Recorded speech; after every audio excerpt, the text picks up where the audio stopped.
Bonjour Benjamin Ocroman. Bonjour. Alors vous êtes responsable recherche et développement pour ERM Automatisme. Est-ce que je peux vous demander quelles sont les nouvelles modalités de formation qui sont permises par les solutions numériques? Et on parle justement de la ligne 2.0. Quelles sont les nouvelles modalités de formation? Oui, bien sûr. Alors, qu'est-ce qu'on retrouve effectivement comme nouvelles modalités de formation avec ces nouveaux outils? On va retrouver notamment la possibilité de former à distance. On a vu ces dernières années malheureusement que c'était aussi une nécessité d'être capable de le faire. Pas de le faire 100% du temps, mais en tout cas d'être capable de le faire. Et pour ça, on va permettre, chez ERM, on base la distribution de tous nos documents, que ce soit des documents techniques, des documents pédagogiques, des ressources supplémentaires, des procédures pour aider dans le métier de la maintenance certaines activités particulières. On va les mettre à disposition sur une plateforme web disponible constamment de n'importe où, qui s'appelle ProTechno. Et cette plateforme va permettre aux apprenants de l'utiliser sur un smartphone, sur une tablette, sur un ordinateur, que ce soit sur site de formation comme ici à Saint-Avold ou depuis chez eux si une partie du cursus de formation est fait en distanciel.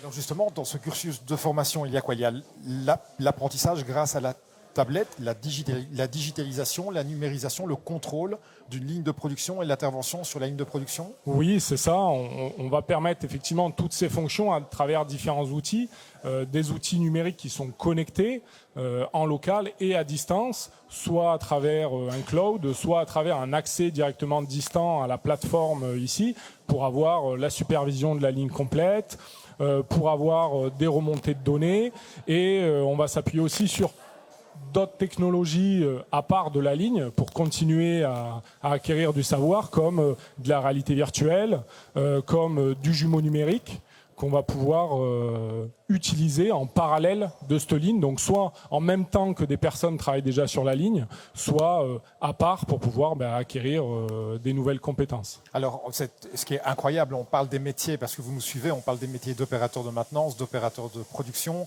on parle réalité virtuelle, on parle jumeau numérique, ce sont évidemment des concepts nouveaux qui existent maintenant depuis une dizaine d'années, mais qui sont concrets aujourd'hui. Alors concret, quand on parle d'un jumeau numérique, c'est une ligne de production qui existe un peu dans le cloud et on peut justement se projeter à travers cette ligne et suivre différentes étapes de la production pour se former progressivement. C'est à ça que sert le jumeau pour... Exactement.